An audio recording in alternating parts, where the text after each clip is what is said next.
Electoral bond వ్యవస్థ అంటే ఏమిటి? 2017లో ప్రవేశపెట్టబడిన ఎలక్టోరల్ బాండ్లు వ్యక్తులు మరియు కార్పొరేట్ గ్రూపులు అనామకంగా ఏదైనా రాజకీయ పార్టీకి అపరిమిత మొత్తంలో డబ్బును విరాళంగా ఇవ్వడానికి అనుమతించాయి.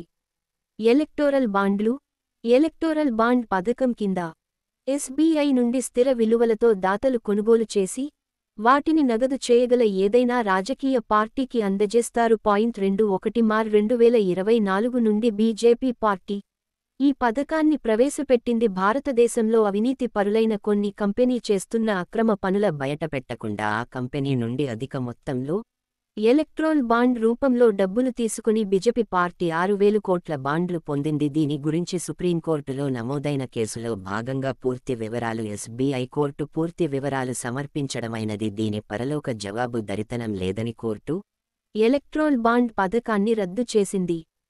మోదీ ప్రభుత్వం తీసుకొచ్చిన ఎలక్టోరల్ బాండ్ల పథకం స్వతంత్ర భారతదేశంలో అతిపెద్ద కుంభకోణమని కాంగ్రెస్ పార్టీ ఆరోపించింది. ఈ వ్యవహారంపై సమగ్ర దర్యాప్తు జరిపించాలని డిమాండ్ చేసింది. దర్యాప్తు పూర్తయ్యేదాకా అధికార బీజేపీ బ్యాంకు ఖాతాలను స్తంభింపజేయాలని స్పష్టం చేసింది. ఎలక్టోరల్ బాండ్ల రూపంలో బీజేపీ వేల కోట్ల రూపాయలు నొక్కేసిందని కాంగ్రెస్ చీఫ్ ఖర్గే మండిపడ్డారు.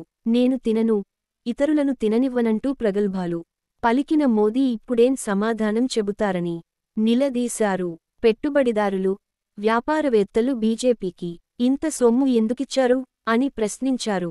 కేంద్ర ప్రభుత్వం నుంచి లబ్ధి పొందిన కాంట్రాక్టర్లు, అవినీతికి పాల్పడిన బడా వ్యక్తులు ఎలక్టోరల్ బాండ్లు కొనుగోలు చేసి బీజేపీకి సమర్పించుకున్నారని కాంగ్రెస్ ప్రధాన కార్యదర్శి జైరాం రమేష్ శుక్రవారం ఆరోపించారు.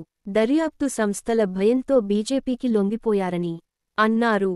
ఎలక్టోరల్ బాండ్ల కుంభకోణంపై ప్రజాక్షేత్రంలో వెళ్లి మోదీ ప్రభుత్వం తీసుకొచ్చిన ఎలక్టోరల్ బాండ్ల పథకం స్వతంత్ర భారతదేశంలో అతిపెద్ద కుంభకోణమని కాంగ్రెస్ పార్టీ ఆరోపించింది. ఈ